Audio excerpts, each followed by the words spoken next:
بسم الله الرحمن الرحيم. الحمد لله رب العالمين، والصلاة والسلام على سيدنا محمد وعلى آله وصحبه أجمعين. خۆشەویستانم لە ئەخیر بەشی مانگی پیرۆزی ڕەمەزان لە دەشەوی کۆتاییە ئەڵقەیەکی زۆر تایبەت بە تایبەتی ژیان نامەی پێغەمبەری خوا صلی الله علیه و سلم و بە تایبەتی تر وفاتی ڕەسوڵ وڵاتان پێشکەشەکەین هەتاوەکو بیرمان نەچێ وەسیەتەکانی پێغەمبەر صلی الله علیه و سلم بۆ ئێمەی ئومەتی ئیسلامی بۆ و دوای مانگی ڕەمەزان بەردەوام بین لەسەر و عیبادەت و ئەو قورآن خوێندن و زیکرانی کە لە مانگی ڕەمەزانە جێبەجێمان کردووە. فەرمون ئەم ئەڵقە تایبەتە لەسەر وفاتی ڕەسوڵ الله صلی الله عليه وسلم. دیارە پێغەمبەری خوا عەلەیهی سەڵات وەسەلام مامۆستا بوو، مەدرەسە بوو، یعنی هەرچی بڵین ناتوانین وەسی ئەو نازدارە بکەین کە ئەم هەموو کردەوە و خەسڵەتە جوانی کە تیا بەڕاستی درەوشایەوە کە پێغەمبەری خوا عەلەیهی سەڵات وەسەلام کە ئەو سیفەتانی کە جێبەجێ کرد هەموو ئەو ئاەتانی خوای گەورە کە هاتە خوارەوە پێغەمبەری خوا عەلەیهی سەڵات وەسەلام جێبەجێ کرد. قدوەیەک بوو بۆ هەمووان کە بەڕاستی کە ئێمە ئەتوانین لە ژیانە کە هەموو ئەو خەسڵەت و سیفەتە جوانانی پێغەمبەری خوا عەلەیهی سەڵات وەسەلام جێبەجێ بکەین، ئەتوانین ببێ بە دەرز و عیبرەتێک لە ژیانمانە کە بتوانین زیاتر بەرەو بە ژیانمان بەرین، ژیانمان گەشەی پێ بکەین. پێغەمبەری خوا عەلەیهی سەڵات وەسەلام کە عایشە ڕەضای خوای لەبێ فەرمێت وەکو قورئانێکی زیندووە بەسەر زەوی ئەڕۆی، هەمیشە ئەو بە شێوەیەک ئاەتەکانی خوای گەورەی تەطبیقە کرد. دیارە وفاتی پێغەمبەری خواش عەلەیهی سەڵات وەسەلام کە بی لە وفاتێکێتەوە گوێ لەوە وفاتی پێغەمبەری خوا عەلەیهی سەڵات وەسەلام ئەگری کە باس ئەکرێت ناتوانانی ئەو هەسەی کە بۆ دروستە بێ دەری بڕی، ناتوانیت ئەو هەسەی کە لا دروستێ باسی بکەیت کە ئەو پێغەمبەرە نازدارە کە ئێستا لە ناوماندا بۆیە ئەخۆز حاڵی ئێمە چۆن دەبوو، بە تایبەتی کە ئێستا بین وەزع حاڵی ئەم وڵاتە ڕۆژ بە ڕۆژ ناڕەحەتی، ڕۆژ بە ڕۆژ قەیرانی سەیر و سەمەرە ئەبینی کە لە وڵاتەیە دروستە بێ. بیرەکەیت و ئەگە پێغەمبەری خوا عەلەیهی سەڵات وەسەلام ناومانە بۆیە ئێستا ژیان شێوازێکی تر بوو، هەڵسکۆتەکان شێوازێکی تر بوو، یان جاروێ کە دانیشیت شتێک بڕوبەڕووتە بێتەوە ناتوانانی چی بڕیارێک لەسەر دەیت. بیرەکەیت و ئەگە پێغەمبەری خوا عەلەیهی سەڵات وەسەلام لات بۆیە کە ئەچی بۆ لای پرسیار لێ کە چی دەکرد لە ناتوانین بیل لە چۆن بیلەوە بکەنەوە کە کاتی پێغەمبەری خوا صلی الله علیه و سلم وفات ئەکا ئومەت سەحابیەکان چی کارێکیان کردووە، چی وەزعێک و حاڵەت و شێوازێکیانە بۆ. بەڕاستی ما بۆ ئێمەی ئومەتی ئیسلامی هەمووی دەرز و عیبرەتە چۆن پێغەمبەری خوا عەلەیهی سەڵات وسەلام خۆی فەرمووی کەسانێک لە دوای ئێوە زۆر خۆشەویستن لامان. پێغەمبەر خوا عەلەیهی سەڵات وسەلام کە کاتی پرسیاری لێکن کەوە ئەفەرمێ سەحابیەکان ئەڵێن ئێمە ئێوە نین، ئەڵێن ئەوانی دوای ئێمە دوانی دوای ئێوەژن، ئەوانن کە منیان نەبینیوە. کە پێغەمبەری خوا عەلەیهی سەڵات وسەلام ئەوەی کە زۆر دیقەتم دابێ کە گوێ لە وەسیەتەکانی ئەگری کە گرنگترین وەسیەتیان بەڕاستی کە پێغەمبەری خوا عەلەیهی سەڵات وسەلام هەمیشە ئاگادارمان ئەکاتەوە یەکەم کە ئاگامان لێ نوێژەکانمان بێ کە زۆر گرنگیە کە تایبەتمەندێکی جیاوازیە دات کە ئاگاتان لێ نوێژەکانتان بە 30 جار دووبارەی کاتەوە نوێژەکانتان کە دیارە بە نوێژە تایبەتمەندێکی خۆیە کە خوای گەورە لە بەندەکانی خۆی بەتی موسڵمانەکان یەکەم شت کە پرسیاریان لێکان نوێژەکانە. لەبەر پێغەمبەری خوا عەلەیهی سەڵات وسەلام لەسەر مەرگیشە دیقەتم دا لەسەر مەرگیشە زۆر ئاگادارمان ئەکاتەوە لە نوێژەکانمان لە منەوە سەلام بگێنن و سەلام بڵاو بکەنەوە و سەلام بەسەر هەموو کۆمەڵگا بگێنن کەمە زۆر گرنگە. پێغەمبەری خوا عەلەیهی سەڵات وسەلام باسی کردووە و دووبارە کە خاڵێکی دز کە ئەمە چیرۆکی پێغەمبەری خوا صلی الله علیه و سلم کە باس لە وەسیەتەکە باسیەکات ئەزانێت دیارە دوای خۆی کە ئومەتەکەی بەو شێوەی لێیە کە زۆر کێشان بۆ دروستێ بە لەسەڵ بژاردن دوای پێغەمبەری خوا صلی الله علیه و سلم شێبە بە خەلیفە ئەفەرمێتیانە ئەگەر دوو ڕێگاتە بەردەمتان پیانەڵ ئەگەر دوو ڕێگاتە بەردەمتان ئەو هەڵبژێرن کە بۆ قیامەتتانە. حەزم کرد لەم کۆتاییەوە یاخود لە کۆتایی مانگی پیرۆزی ڕەمەزانەوە دەربارەی وفاتی ڕەسوڵ الله صلی الله عليه وسلم چەند خەسڵەت و چەند شتێکی گرنگ و چەند وەسیەتێکی پێغەمبەر صلی الله عليه وسلم باس بکەین ئەوەندەی بکونچێ بۆمان.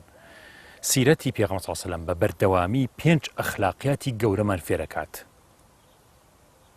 ئەخلاقیاتی هەڵسانەوە یەکێک لەوانە ڕازگۆییە. چۆن ڕازگۆ بین؟ ئەمانەت پارێزی، سیرەت پڕپڕە لە ئەمانەت، وەفاداری، ئیتقان و وردەکاری کە مسلمان زەرورە ئیتقانی هەبێت، وردەکار بێ کە ئیشێکی کرد بە جوانی بیکات و هەروەها پێنجەمیان ئومێد و هیوابوون و زۆر مەسائلی تری ڕۆحی معنەوی کە مسلمان چەنێ پێویستێتی. حەجی ماڵئاوایی لە دەی کۆچیە بۆ ئازیزان. طبعا حەجی ماڵئاوایی بە 3 مانگ و 3 ڕۆژ پێش وفاتی پێغەمبەر صلی الله عليه وسلم ڕوویە. حەجی ماڵئاوایی حادەسێکی زۆر گەورە و باریز و دیار و ڕوونە لە ژیان نامەی پێغەمبەر صلی الله عليه وسلم. بە 3 مانگ و 3 ڕۆژ پێش وفاتی ڕەسوڵ الله صلی الله عليه وسلم حەجی ماڵئاوایی ڕوویە. ئاخرین جار بوو کە پێغەمبەر صلی الله عليه وسلم چاوی بە 100,000 لە سەحابەکانی ئەکەوێت و 100,000 لە سەحابە لە خزمەتیاتی لەشکەوتی حەڕایە تەنها خۆی بۆ ئازانم یا حێرا. ئێستا لە حەجی ماڵاوایی لە دەی کۆچیا بوونەتە 100,000 100,000 لەبەیک کات. جوبرائیل دابەزێت و ئەفەرمێ بە پێغەمبەر صلی الله عليه وسلم بە هاوڵانت بڵێ با دەنگیان بۆ لەبەیک بەرز بکەنەوە.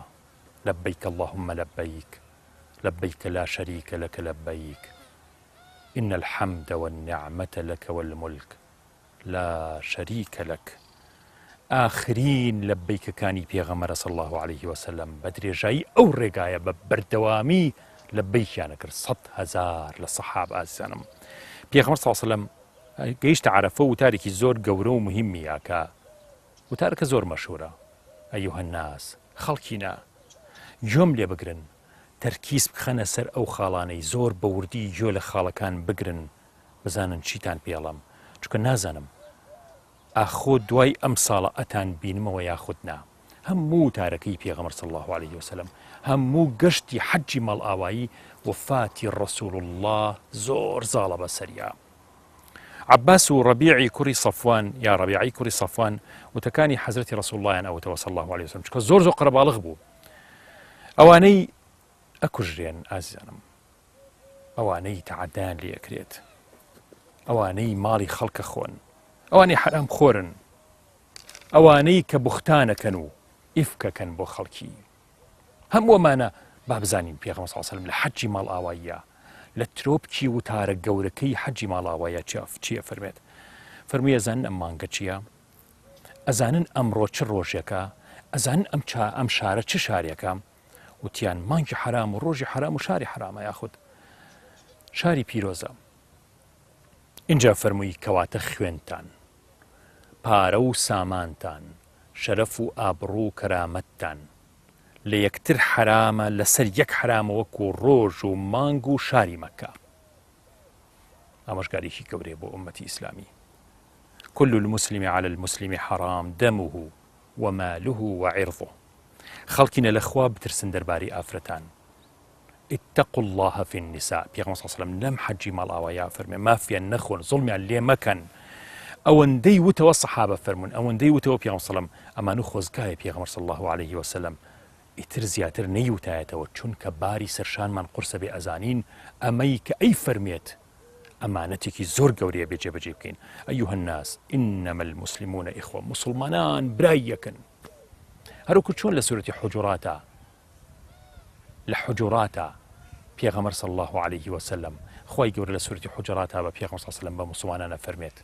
هەموو سورەتی حجورات باسی برایەتی و باسی جاسوسی نەکردن بەسەر یەکە و باسی غیبەت نەکردنی یەک و باسی گۆشت نەخواردنی یەک و باسی محەبەت و برایەتیە، باسی ناوماڵی مجتەمەعی ئیسلامیە کە چۆن بیپارێزی. هەر چۆنە فەرمێ ئینەمە المؤمنون خۆ پێغەمبەر صلی الله عليه وسلم بە هەمان شێوە لێرەشا فەرمێ مسلمانان برای یەکن. ئیتر شیعە و سوننە نامێنێت، ئیتر ئەو شتانە نامێنێت تەفرەقەی جیاوازی و ئەم شتانە هەر هەمووی ئەبێ نەمێنێت چونکە پێغەمبەر صلی الله عليه وسلم وەسیەتەکەی بۆ جۆرە کردووە. من لە ڕۆژی قیامەتە فەرمێ شانازی بە ئێوە ئەکەم. ئیبن ماجە ئەم فرمودەیەمان بۆ ڕیوایەتەکە ئەفەرمێ پێغەمبەر صلی الله عليه وسلم فەرمێ شەرمەزارم مەکەن لە ڕۆژی قیامەتە. ئەمەوێت ڕزگارتان بکەم کەچی خی گەورە فەرمێ ئەی محەممەد وازیان لێبێنە، وازیان لێبێت، تۆ نازانی دوای تۆ چیان کرد. ئەو کاتە ئاڵێم دەی تیاچن لەوە زیاتر تیاچن. لەو ڕۆژەیە تووشی ئەو مووقیفە قورسە مەکەن. پێغەمبەر صلی الله عليه وسلم فەرمێت ئەی ئومەتەکەم، یعنی شەرمەزارم مەکەن، دوور مەکەونەوە لێم هەتا نەتوانم هیچتان بۆ بکەم لە ڕۆژی قیامەتە. اینجا فەرمووی ئەیوهە الناس، ئێوە دەربارەی من لە ڕۆژی قیامەتە پرسیارتان لێ ئەکرێت. ئایا شایەتیم بۆ ئەدەن کە ئەوەی پێم گەیاندن بە ئێوە پێم وتون إنكم ستسألون عني يوم القيامة فهل تشهدون لي أني قد بلغت. شاید يدن كبلاغكم قيان بيغمراتكم قيان خيانة منك الله يا رسول الله أجر تونت قيان بك كي أتوالي بيك يعني دنگا كان همو يبرز بويا و100 هزار لصحابة خلق همو يقريا كبيان صلى الله فرمو همو يقريا أي ربيعة وتكم چەند بارە بکەرەوە ربيعة دووبارەی بکەرەوە چەند جار بیڵێنەوە أتشهدون لي يوم القيامة أتشهدون لي يوم القيامة. شاید يدن کە گەیاندم. اینجا ڕەبیعا کەوتەناو مسلمانان یەک بە یەک قسەیان لەگەڵاکە کۆمەڵ دانیشت بوون ئایا لە ڕۆژی قیامەتا شایەتی بۆ پێغەمبەرەدەن صلی الله عليه وسلم بەرای هەڵ کۆمەڵێکە ئەڕۆینیان نتوانی جواب بنەوە لەبەر گریان بەجارێکە دەنگی 100,000 کەس بەرز بوویەوە بە گریان بە یەک جار وتیان شایەتیە دەین کە پەیامەکەت گەیاند و بڵاوت کردەوە یا رسول الله صلی الله عليه وسلم. اینجا پێغەمبەر سەلەم هەردوو پەنجەی شایەتومانی بەرز کردەوە و ڕوو ئاسمان و فەرمووی خوایە بەشایەت بە اللهم فاشهد خوایە بەشایەت بە یا رب. بێگومان پێغەمبەری خوا صلی الله عليه وسلم وما أرسلناك إلا رحمة للعالمين ڕەحمەتێک بۆ هەموو عالم بۆ باوەڕدار و بۆ غەیری باوەڕدار. پێغەمبەری خوا صلی الله عليه وسلم لە ژیانە قورئانێکی زیندوو بووە هەڵسوکەوتەکانی هەمووی قورئان بووە کەواتە پێغەمبەری خوا صلی الله عليه وسلم بەرنامەی ژیانی خەڵکی مسلمانە واتە دەستگرتن بە سونەتی پێغەمبەری خوا صلی الله عليه وسلم دەستگرتنە بە قورئانەوە کەواتە پێغەمبەری خوا صلی الله عليه وسلم چرایەک بۆ ڕووناکی ئەم ژیانە چۆن تەئسیری نابێت وەفاتی پێغەمبەری خوا صلی الله عليه وسلم کاتێک کە نەخۆشیەکە زۆر تەئسیری تێکا زۆر تەئسیری ئەبێ لەسەری ناتوانێ بچێتە ناو مزگەوتەوانێ بۆ ئەوەی پێشەوایەتی بۆ نوێژ بکات خەڵکەکە ئەبێ بە دەنگدەنگ و چاوەڕێی ئەکەن و داوای پێغەمبەری خواکان صلی الله عليه وسلم پێغەمبەری خوا صلی الله عليه وسلم ئەچێتە ناویان و چەند ئامۆژگاریەکیانەکە یەکێ لەوانە کە گرنگترینە کە ئەو وەختە من بە ڕۆژی خۆمی ئەزانم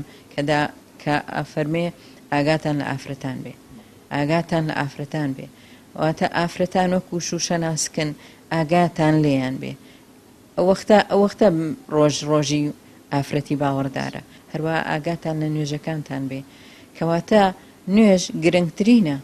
پێغەمبەری خوا صلی الله عليه وسلم لەو کاتە ناڕەحەتەیە لەو کاتێک کە کاتی سەرەمەرگە کە ئازاری سەرەمەرگ کە سەکەراتی مەوت تایبەتی خۆی هەیە پێغەمبەری خوا صلی الله عليه وسلم لەو کاتە ناڕەحەتەیە فەرمێتی ئاگاتان لە نوێژەکانتان بێ. هەروەها ئەگەر بینە سەر ئەوەی کە چۆن تەئسیری نابێ پێغەمبەری خوا صلی الله عليه وسلم کە وەفاتەکە یعنی بەڕاستی هیچ مسلمانێ نییە خۆی پێ بگیرێ کە باسی وەفاتی پێغەمبەری خوا بکرێ و نەگری بتوانێ دان بگرێ بە خۆیە و بتوانێ خۆی بگرێت لەو کاتانەیە کە پێغەمبەری خوا صلی الله عليه وسلم وەفاتەکە ئەو سەروەرە ئەو سەرداری عالەمینە کە وەفاتەکە صلی الله عليه وسلم بەڕاستی تەئسیری زۆری ئەبێ کاتێک کە باسەکەی ئەخوێنینەوە کە گوێمان لە باسی وەفاتی پێغەمبەری خوا ئەبێ صلی الله عليه وسلم. لە ئاخر ڕۆژی عەرەفەیە ئایەتێکدا بەزی کە دەفەرمێت اليوم أكملت لكم دينكم وأتممت عليكم نعمتي ورضيت لكم الإسلام دينا. حەزرەتی عومەر لەگەڵ حەزرەتی ئەبوبەکرا دوو کەسایەتی جیاواز بوون. حەزرەتی ئەبوبەکر دەگریا و حەزرەتی عومەر دڵخۆش بوو بەم ئایەتە. جوولەکەیەک دەڵێت بە حەزرەتی عومەر ئەگەر ئەو ئایەتە بۆ ئێمە دابەسیایە ئەو ڕۆژەمان دەکردە جەژن. حەزرەتی عومەر فەرمووی وەڵڵاهی وایە لە شەوی جەژنا دابەسی لە ڕۆژی جومعە و ڕۆژی عەرەفەیە بوو. ئەبوبەکر فەرمووی هەموو شتێک بەرەو لووتکە بەرزە بێتەوە و بەرەو دابەزی نەڕوات. ئەمە هەواڵی وەفاتی ڕەسوول الله صلی الله عليه وسلم.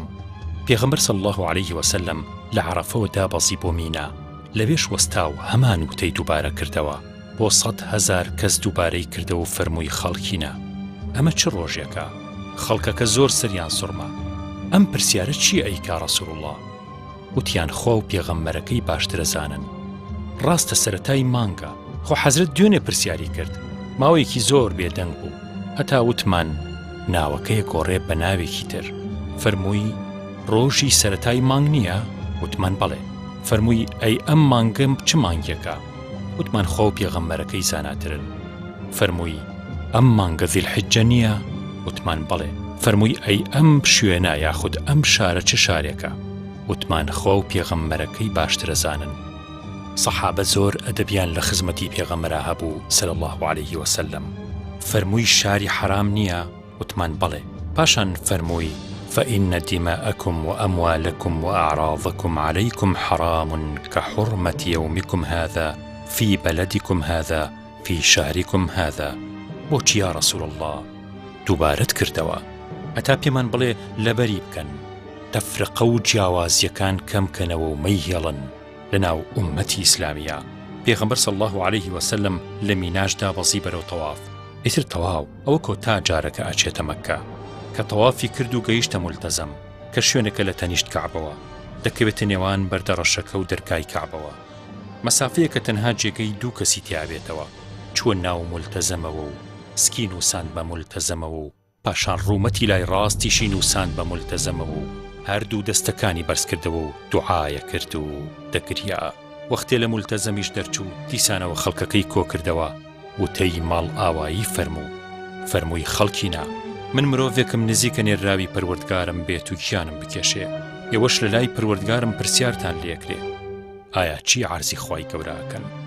وتیان دەڵێن گەیاندت یا ڕەسوول الله وەفادار بووی بە پەیامەکەت خوای گەورە بە باشترین پاداش تباتەوە یا ڕەسوول الله صلی الله عليه وسلم.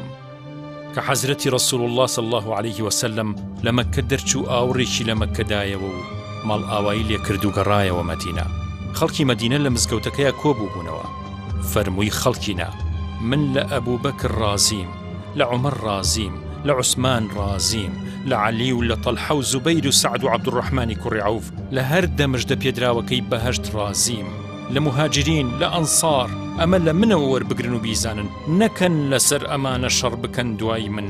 خەڵکینە ئال و بەیتمتان بیرە خەمەوە ئوذەکیڕکم بالله فی ئەهلی بەیتی وەسیەتەکانی ماڵاوایی کردنە یحفەظونی فی ئەصحابی ئاگاتان لە هاوڵەکانم بێ. اینجا فەرمووی زمانتان لە ناموسی موسڵمانان بپارێزن ئیرفەعوا ئەلسینەتەکم عن المسلمین. زۆر فەرموویەوە. پاشان پێغەمبەر صلی الله عليه وسلم سەیری کێو خەڵکی کرد و فەرمووی خەڵکینە لە ڕۆژی قیامەتا ئومەتەکانی ترم پیشاندرا پێغەمبەرم بینی یەک پیاوی لەگەڵا بوو، پێغەمبەرێکی ترم بینی دوانی لەگەڵا بوو، پێغەمبەریشم بینی کۆمەڵێکی لەگەڵا بوو. پاشان ڕەشاییەکی زۆر تۆخم پیشاندرا سەوادێکی زۆر یعنی ڕەنگی قژیان ڕەش بوو. خەڵکێکی زۆرم بینی وتم ئومەتی ئەها چەندە دڵخۆشە بە ئێمە ئازیزانم. یان وتم ئەوە موسا و قەومەکەیەتی. بەڵام سەیری ئەو ئاسۆیە بکە کە سەیرم کرد ڕەشاییەکی زۆر لەوە زیاترم بینی. پیان وتم ئەوانە ئومەتەکەی تۆن لە ناویانە 700,000یان بەبێ حیساب و کتاب بخرێتە بەهەشتەوە. پاڕامەوە لە خوای گەورە کە ژمارەکە زیاد بکە بۆیە لەگەڵ هەموو 1000 کەسێکە 700,000 زیادی کرد کە ئاکاتە 4,900,000 کەس. تەنها 2 هەفتەمان ماوە بۆ وفاتی ڕەسوول الله صلی الله عليه وسلم. ئێستا کە لە حەج گەڕایەوە تەمەنی 63 ساڵە ڕەسوول الله بە هیلاکی گەڕایەوە وای لێهات نوێژە سونەتەکانی بە دانیشتانەوە ئەکرد. وتیان بۆ ئاوات لێهاتوە یا ڕەسوول الله صلی الله عليه وسلم. فەرمووی خەفەتی خەڵکی ماندویان کردووم. حەزرەتی عومەر بە سوعبەتەوە پێوتی یا ڕەسوول الله پیر بوویت؟ فەرمووی بەڵێ عومەر سوورەتی هود پیری کردم. چییە یا حەبیب الله؟ فاستقم كما أمرت هەر خۆتنا ومن تاب معك.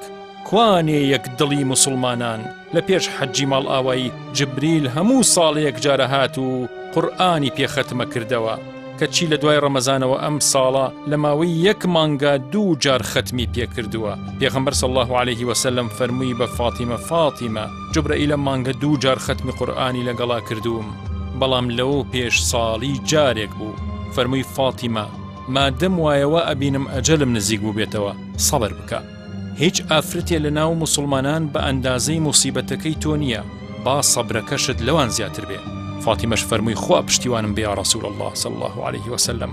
پێغەمبەر صلی الله عليه وسلم دەستی بەرز کردەوە و فەرمووی اللهم اهدی قومی فإنهم لا يعلمون. حەزرەت بۆ خەڵکی مەککە فەرمووی اذهبوا فأنتم الطلقاء بڕۆن گەردنی هەمووتان ئازاد بێ چەنێ عازێتی ڕەسوول اللهیاندا بوو صلی الله عليه وسلم. لە حەجی ماڵ ئاواییە خواحافیزی لە زیندوەکان کرد. ئێستاش ماڵ ئاوایی لە شەهیدانی ئوحود دەکات. چەند بە وەفایە ڕەسوول الله. بیرتانە تەلحە ئەیوت گردنم قوربانی گرتنە بێ یا ڕەسوول الله لە جەنگی ئوحودا.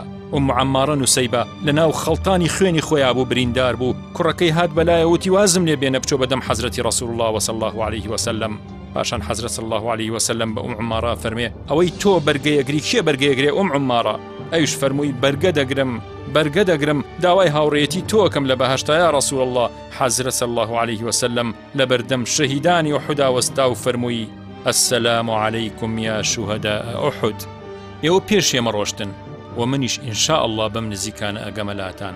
ئەم جارە فەرمووی خۆم دەگەمەلاتان. لە سەردانی شەهیدانی ئوحود گەڕایەوە.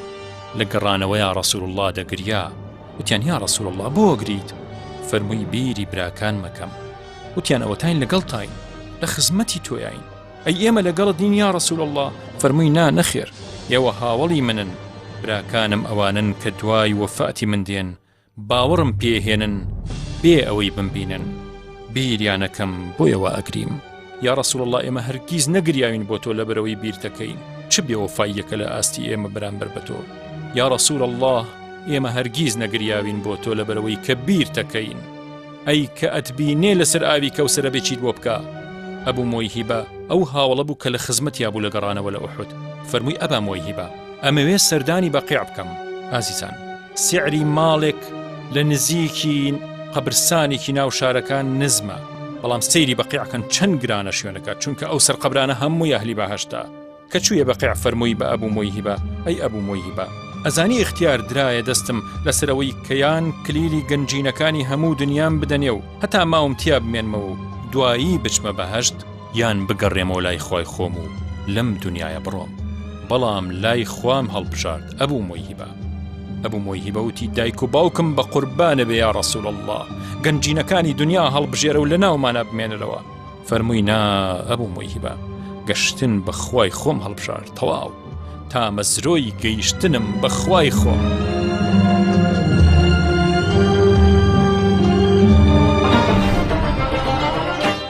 ئیتر پێغەمبەر صلی الله عليه وسلم کەوتە سەر جێگا. 13 ڕۆژی ماوە لە دنیا دەربچێت. 9 ڕۆژیان ئیمامەتی بۆ موسڵمانان کرد، بەڵام زۆر هیلاک، جەستەیەکی شەکەت، ڕۆحێک کە بە تەواوی تا مەزرۆی گەڕانەوەیە بۆ لای خوا.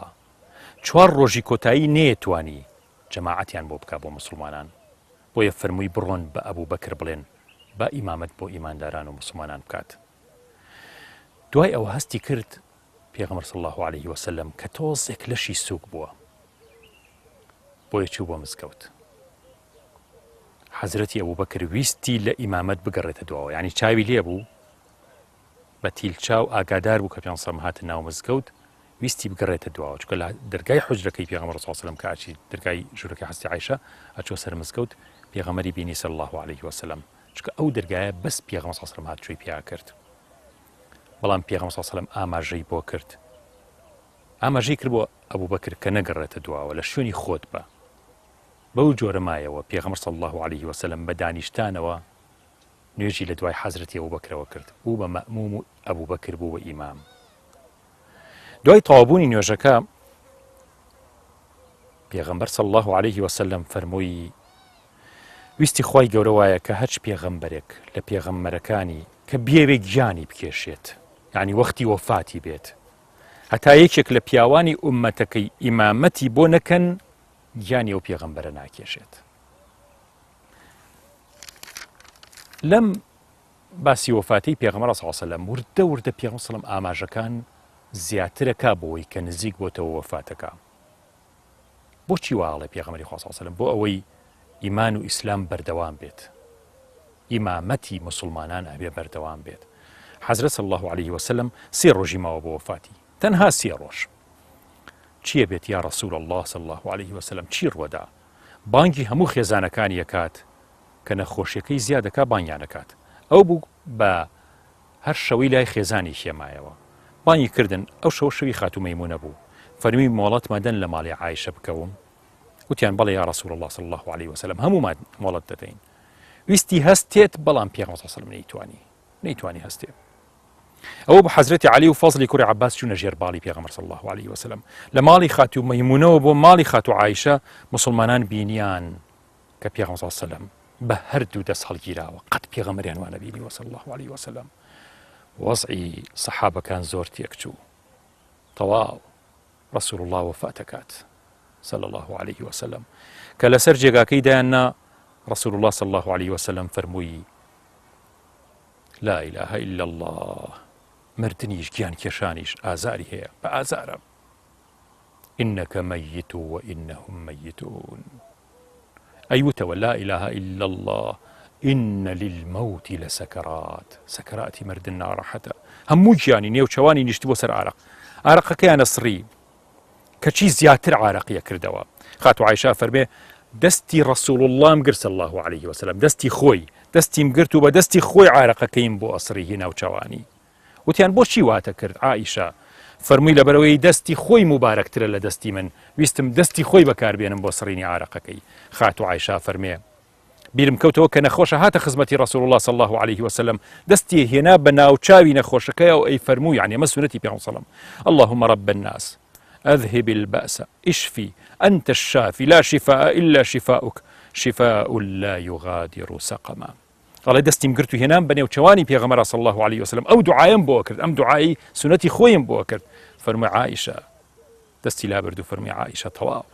تەواو کاتی بەسەر چوو سوودی نییە ئەوە سەرەتا سوودی هەیە یعنی ئەجەل تەواو هاتۆتە پێشەوە عائیشە ئەڵێ ئینجا زانیم کەیتر وەفاتەکە پێغەمبەر صلی الله عليه وسلم لە ماڵی خاتو عایشە و مزگەوتیش پڕپڕە لە خەڵک ناتوانێ بچێ بۆ هیچ ئیش و کارێک دەنگەندەنگ تا هەر لە مزگەوتەکەی زیادیە کرد و بەرزە بوویەوە پێغەمبەر صلی الله عليه وسلم فەرمووی ئەوە چییە و دەنگەندەنگە گوێی لە دەنگەدەنگ کەبوو فەرمووی ئەوە چییە وتیان یا ڕەسوڵ الله خەمی تۆیانە موسڵمانان سەحاب خەمی تۆیانە فەرمووی هەڵم گرن بۆ ناویان هەڵم گرن با بچمە ناویان بەڕاستی کە باسی ژیانی پێغەمبەری خوا صلی الله علیه و سلم ئەچیتە دنیای شترەوە ئەچیتە جیهانێکی کەوە ئەو پێغەمبەر خۆشەویستەی کە فێری کردین کە زوڵم نەکەین کە ماڵی خەڵک نەخۆین کە غەدر نەکەین کە درۆ نەکەین کە حەسوود نەبین بەڕاستی مامۆستایەک بوو بۆ ئێمە پێشەوایەک بوو بۆ ئێمە دەرچوونی ئەو لە ناومان بەڕاستی زۆر زەحمەت و زۆر سەختە ئێمە ئێستا کە باسیکەی ناوە ناڕەحەتین بێ سەحابیەکانەوە کاتە ژیانیان چۆن بوو بێ ئەبێ سەحابیەکانەوە کاتێک کەسێکی ئاوا ڕازگۆ و دەستپاک و ئەمی لە ناویانە بوو بێت و بەجێی هێشتون دیان دوورکەوتەوە هەنی بەڕاستی کە بیر لەو کاتە ئەکەیتوانێ زۆر بێتاقە دەبی زۆر ناڕەحەت دەبی بۆیە کاتی پێغەمبەری خوا صلی الله علیه و سلم سەحابەکان کۆکاتەوە هوتاری ماڵاویان بۆدا وابزانم لەکوێ عارفە دەبێت درۆم نەکرد بێ ئەغڵێ بزانم حەقی چێ بەسەرمەوەی و ڕۆژێت قسەیەکم کرد بێ دڵ یەکێکم مێشان بێ دڵ یەکێکم عاجز کرد بێ بابی حەقەکەی بەمەوە ئەگەر حەقم بەسەر کەسێکەوەیە یەکێ لە سەحابیەکان هەڵەستێکە ناوی عوکاشە ئەبێ ئەڵێ ئەی پێغەمبەری خوا صلی الله علیه و سلم من حەقێکم بەسەر تۆیە ئەڵێ حەقەکە چییە ئەڵێ ڕۆژێ قامچێک لێدام ئەڵێ لە کوێمدا ئەڵێ لە شان ئەڵێ دەوەرە قامچێکە لە شانم داوە ئەڵێ آخر ئەی ڕەسوڵ الله صلی الله علیه و سلم من شانم ڕوود بوو کە تۆ قامچێکە لێدام ئەبێت تۆ شان ڕوون کە ئینجامیش قامچەکە لێ دەمانێ ئەڵە سەحابیەکان زۆر بێتاقەت بوون ویستیان حەسن پەلاماریدەن بیکوژن وتیان چۆن تۆ بەرامبەر پێغەمبەری خوا صلی الله علیه و سلم ئەو وتەیە ئەڵێ تۆ قسەیەکەی ئەڵێ پێغەمبەری خوا صلی الله علیه و سلم فەرمی حەقی خۆیەتی لێگەڕە بابێن تۆڵی خۆیم لێ بکاتەوە و ئەو حەقی خۆیم لێ بکاتەوە ئەڵێ پێغەمبەری خوا صلی الله علیه و سلم شانی ڕووتەکە و کاشێت حەقێکی لێ بکاتەوە کاتێک قامچیەکە لێ نزیگە بێتەوانێ ئەڵێ یەکسەر ئەنووسێ بە شانی پێغەمبەری خوا صلی الله علیه و سلم ماچیەکە و تونگ لە ئامێزیەک لە پێغەمبەری خوا صلی الله علیه و سلم کە دوایتر سەحابەکان هەمووی دەستەکەنە گریان وتی من بەس ئەوە ویست ئەی ڕەسوڵ الله کە پێستم بەر پێستێکەوێ و لە قیامەتە بە شفاعەتی تۆکە و من چۆن دڵم دێ قامچی لە تۆ دەمانێ و هەرویستم لە تۆ نزیک بمانێ ئێتر بەڕاستی ئێمە ژیانی پێغەمبەری خوا صلی الله علیه و سلم ئەگەر بخوێنینەوانێ و ئەگەر سەیری کەین ئەو زۆر بە سەختی و بە ناڕەحەتیم دینەی گەیاندە ئێمە ژەبێ دەست بەم دینەوە بگرین هەتا ڕۆ لە لاشەمان بێن ئینشاءالله.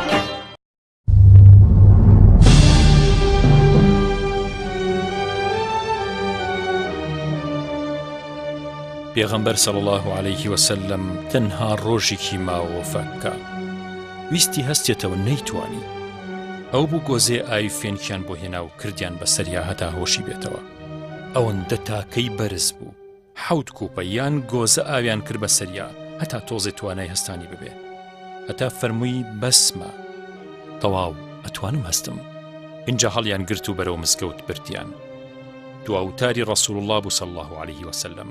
ئازیزان ئەخیر وشەکانی پێغەمبەر صلی الله عليه وسلم ئاخرین وەسیەتی ڕەسوڵ الله هەر بۆ ئەوان نەبوو بۆ ئێمە و دوای ئێمەش خستیانە سەر مینبەرەکە نێتوانی بچێت هەرچی لەویا بوو بێدەنگ بوو ئەخرەوان لەوەتەی بوونەتە سەحابی ڕەسوڵ الله لە بەردەم پێغەمبەرە بێدەنگن صلی الله عليه وسلم تەنانەت ئەوەنە ئەدەبیان لە خزمەتیا هەبوو سەیری نەوچەوانیشیان بە تەواوی ناکرد فەرمووی خەڵکینە ئەڵێی لە وەزعی منە ترسن خەمی منتانە وتیان بەڵێ یا ڕەسوڵ الله صلی الله عليه وسلم فەرمووی خەڵکینە مەوعیدی ئێوە لەگەڵ منە دنیا نییە مەوعیدم لەگەڵتانە لەسەر حەوزی کەوسەرە لە بەهەشت واللهی ئێستا لەم شوێنەی خۆمەوە حەوزی کەوسەرە بینم و واللهی لە هەژاربوونی ئێوە ناترسم لە دوای خۆم بەڵام لەوە ئاترسم لەسەر دنیا بەشەڕ بێن لەسەر پارە و سامانی دنیای خەی یەکتری بگرن وەک چۆن قەومەکانی پێش و لەسەر دنیاش بەشەڕ هاتن ئەو کاتە فەوتێن و تیاچن وەکو چۆن ئەوان تیاچون ئێوەش تیاچن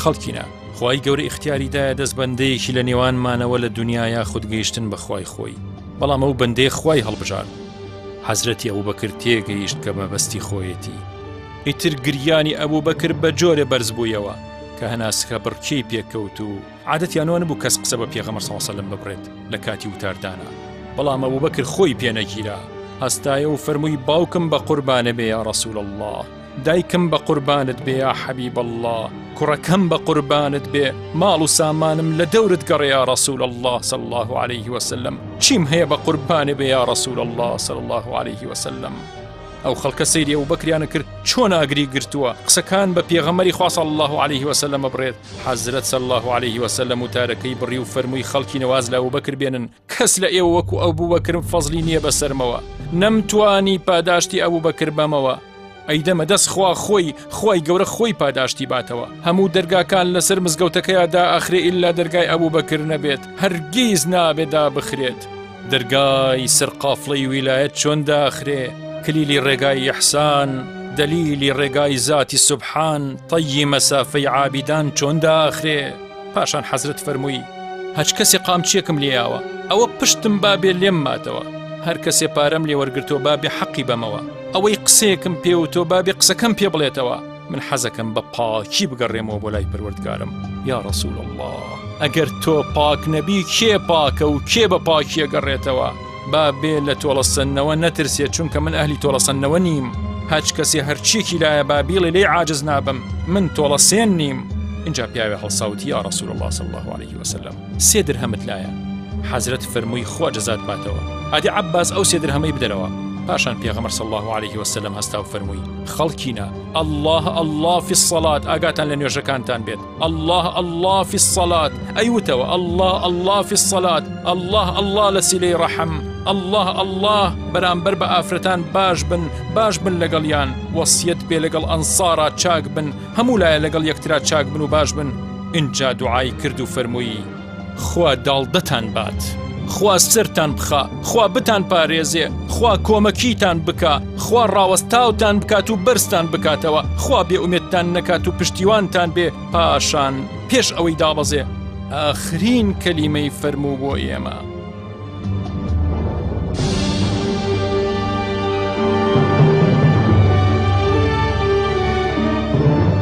فەرمووی خەڵکینە سڵاوم بگەێنن بەوەی شوێنم کەوتووە هەتا ڕۆژی قیامەت سەلامی من بگەێنن بە هەموو شوێن کەوتوانی ئومەتەکەم سڵاوم بگەێن بە موسڵمانانی سەرزەوی هەتا ڕۆژی قیامەت یا ڕەسوول الله صلی الله عليه وسلم پێمان گەیشت وعليكم السلام ورحمة الله وبركاته ئێمەش یا ڕەسوول الله سەلام لە تۆکەین السلام عليك يا رسول الله صلى الله عليه وسلم اینجا پێغەمبەر صلی الله عليه وسلم دابەزی و گەڕایەوە ماڵەوە بۆ لای عائشە بۆ ماڵەکەی عائشە خاتو عائشە فەرمێ دوای ئەوەی لە ئاخر و تاری گەڕایەوە ماڵەوە خاتو فاتیمەی کچی پێغەمبەر صلی الله عليه وسلم هاتە خزمەتی فەرمووی فاتیمە لێم نزیک بەرەوە وەرە پێشەوە بە چرپەشتێکی پێوت فاتیمە دەستی کرد بە گریان ئاخر شەوی پێغەمبەرە صلی الله عليه وسلم لە ژیانە چرپەیەکی تری بۆ کرد اینجا فاتیمە پێکەنی دوای وەفاتی قسەیان کرد دوای وەفات ئازانم لەو کاتەیە لە فاتیمەشیان نەپرسی سەیری و ئەدەبا لە خزمەتی ڕەسوول الله صلی الله عليه وسلم دوای وەفاتی وتیان ئەوە پێغەمبەر صلی الله عليه وسلم چی پێوتی وتی یەکەم جار فەرمووی ئەم شەو کۆچی دوای یەکەم دەستم کرد بە گریان کە زانی گریام اینجا بانگی کردمەوە فەرمووی یەکەم کەس دوای وەفاتم فاتیمە تۆی پێمەگەیت کەواتە یەکەم کەس لە نزیکی پێغەمبەر صلی الله عليه وسلم ئەمرێت حەزرەتی فاتیمەیە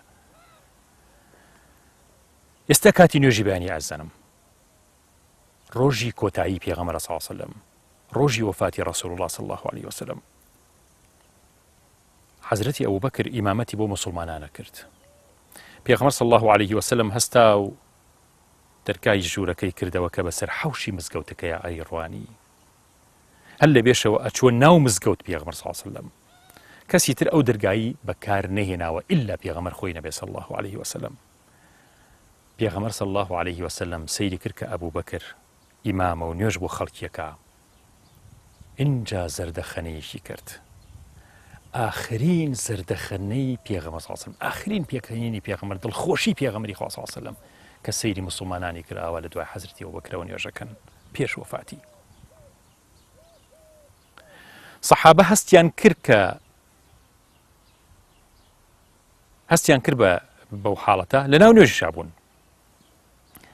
سێدانە ڕۆژە پێغەمبەر صلی الله عليه وسلم نەهاتوەتە دەرەوە کە هەستیان بە پێغەمبەر کرد صلی الله عليه وسلم لە خۆشییانە خەریب و شای مەرگ ببن. ئەویش ئیشارەتی بۆ کردن کە کەس نەجوڵێ نوێژەکەتان تێکمێن هەر کەسە با لە شوێنی خۆیان بێ. سەحابە ئەفەرمون خۆمان پێ نەئەگیرا بە تیلەی چاوسەری حەزرەتمانە کرد ئەڵێن وەڵڵاهی ئەتوت پێغەمبەر صلی الله عليه وسلم ئەتوت خۆرە و لێمان هەڵهاتوە قەت پێغەمبەرمانەوە نە بە جوانی نەبینی بوو صلی الله عليه وسلم. سەحابە ئەفەرمون لە ژیانمانە جوانی وە سوورەتی وە هەیئەتی وە لە ڕەسوول اللهە نەمان بینی بوو لە تەواوی ژیانمانە صلی الله عليك يا رسول الله صلى الله عليه وسلم.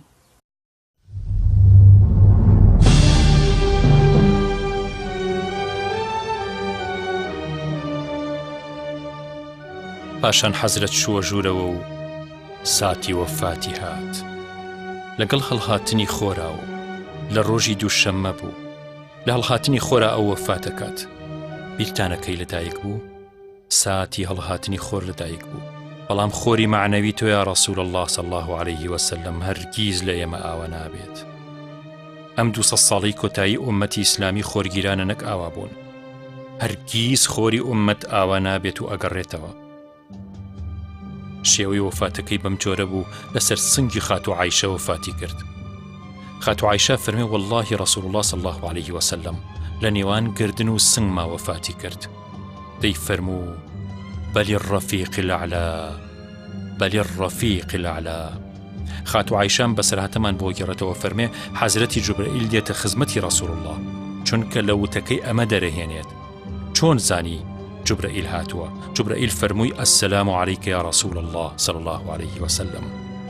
خاتو عائشة جوي لبيغمر صلى الله عليه وسلم فرموي وعليك السلام ورحمة الله وبركاته. جبرائيل وتي يا رسول الله فريشتي مرقم لقلايا لدرو وستاوى هتا بيت جورا والرقي بدا لمو بربرسي بهيج كسيكي ترنا كردوا. بيغمبر صلى الله عليه وسلم فرموي جبرائيل الرقي بدا بابيت جورا. خاتو عائشة تيجيشت فريشتي مرق هاتوا وداواي مولتك وتي السلام عليك يا رسول الله صلى الله عليه وسلم. خواي قورا ناردومي بو اوي يكلم دوانا هالبجيري ما نوت للدنيا يان قيشتن بپروردگار كاميان.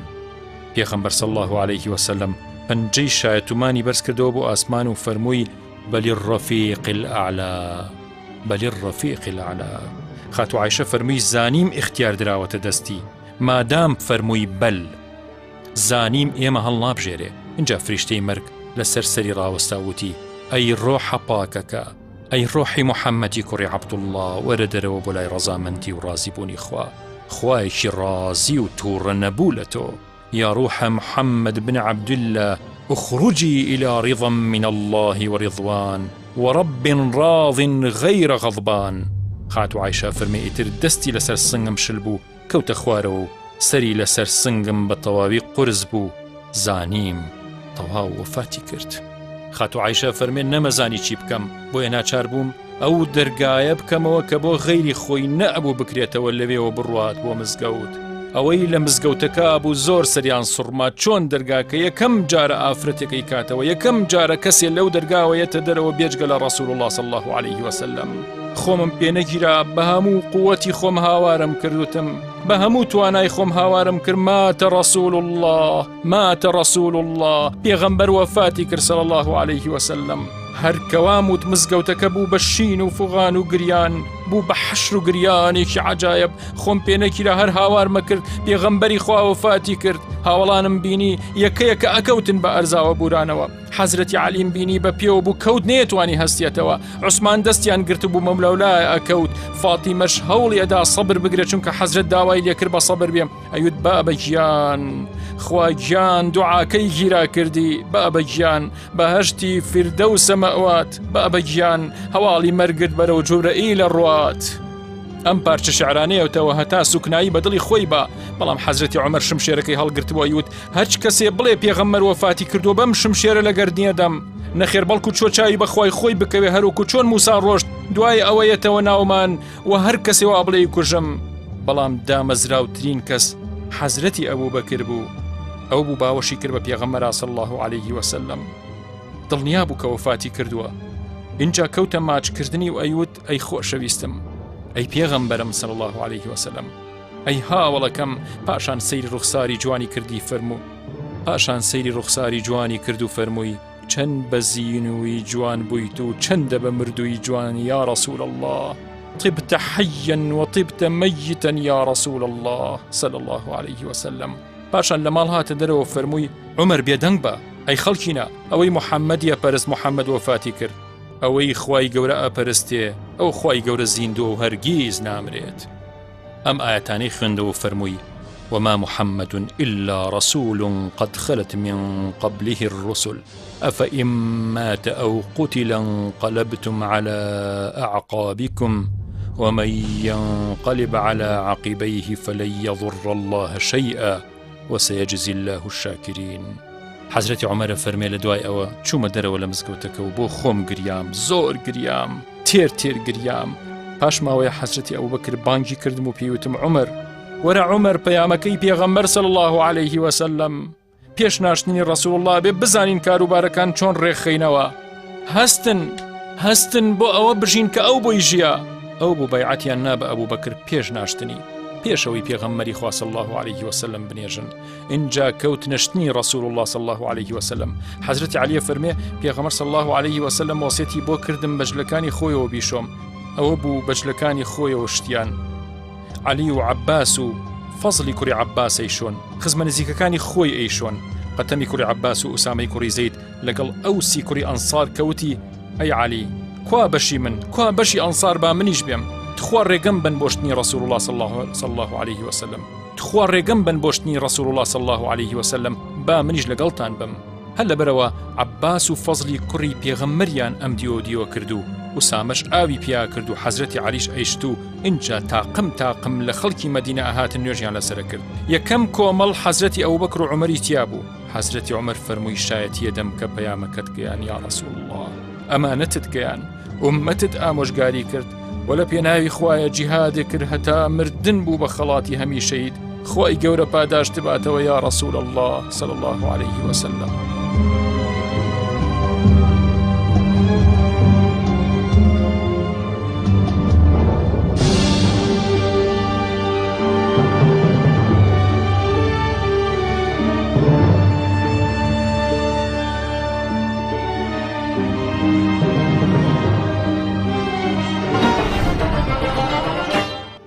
کە بەڕاستی زۆر کاریگەرە لای من لە دوای وەسیەتەکەی پێغەمبەر خوا صلی الله علیه وسلم لەو ناڕەحەتی و ئازار و معاناتی نەخۆشەکەی پێش وەفاتیە خێزانەکانی لەبیرە، مافی خێزانەکانی لەبیرە. یەک پرس ئەکا پێیان ئەو ساعەتە ماڵی حەزرەت عایشە. ئەمە گەورەترین وانەیە بەڕاستی بۆ ئەو وەسیەتەکە پێغەمبەر خوا صلی الله علیه وسلم ئەفەرمێ ئاگاتان لە ئافرەتان بێت، ئاگاتان لە ئافرەتان بێ، ڕێز ئافرەتان بگرن. بەڵام ئەو لەو ناڕەحەتی و مەشەقەت و ئازار و مەحنەتەی خۆیان نەچوو یەکسەر کەسێکیان هەڵبژێرێ، حەزرەتی عایشە هەڵبژێرێ، هاوچوون ڕاوێژی پێکردن تاوەکو بزانێ ئیزنی ئەدەن. خاڵێکی تر بەڕاستی کە من زۆر تەئسیری لەسەرم کردووە تەوسیە بە نوێژ. بەڕاستی ئێمە ئەگەر بین سێریکەین زۆرێک لە زانایان یا وەرزشەوانان زۆر لە خەڵکی توانە باشترین وەرزش بۆ مرۆڤەکان نوێژە. پێغەمبەر خوا صلی الله علیه وسلم زۆر ئەفەرمێ نوێژەکانتان ئەگاتان لە نوێژەکانتان بێ. بەڵام ئەگەر ئێمە بین سێریکەین زۆر وەرزش هەیە لە نوێژ باشترە، بەڵام یەک شت هەیە ئێمە فەراهمۆشی نەکەین و گرنگی پێبین و بیری لەکەینەوە بۆ پێغەمبەر خوا صلی الله علیه وسلم فەرمووە چکە لەوەی کە وەرزشەکە ئەبێ ڕۆحیشی لەگەڵا بێ، ڕۆح زۆر مهمە لە کاتی نوێژە بەڕاستی ئامادە بێت لەگەڵ ئەو گفتوگەی کە تۆ لەگەڵ خۆی پەروەردگارە ئەەکەی خاڵێکی تر بەڕاستی کە لە خوتبەی وەداع لە پێغەمبەر سەڵسەلام فەرمووی و وەسیەتێکە فەرمی خوێن و ماڵ و سامانتان لێک حرامە بەڕاستی ساتی زۆری ئومەتی پێغەمبەری خوا سەڵ سەلەم ئەوەیە کە ئێستا پارێزگاری لە ماڵ و سامان یەکتری ناکەن خوێن کوشتن و بڕین و لە ناوبردن زۆر ئاسایی بۆ تۆ لە لای خەڵکی ئێمە بەڕاستەکەی یعنی ئێمە گەورەترین معاناتمان ئێستا لە دەستەوەی قوتی مرۆڤایەتی ئەخورێت پێغەمبەر سەڵسەلام زۆر یەکە بۆ لە خاڵەکانی کە ئاماژەی پێکردووە کە ئێمە ئەگەر ئەو وەسیەتی پێغەمبەری خوا سەڵ سەلام بەجێ بهێنرایە ئەو خەڵکە تووشی ئەو معاناتە نابوو یەکێتر لەو وەسیەتانی پێغەمبەر خوا سەڵ سەلام دەستگرتن بە پەڕاوی خواوە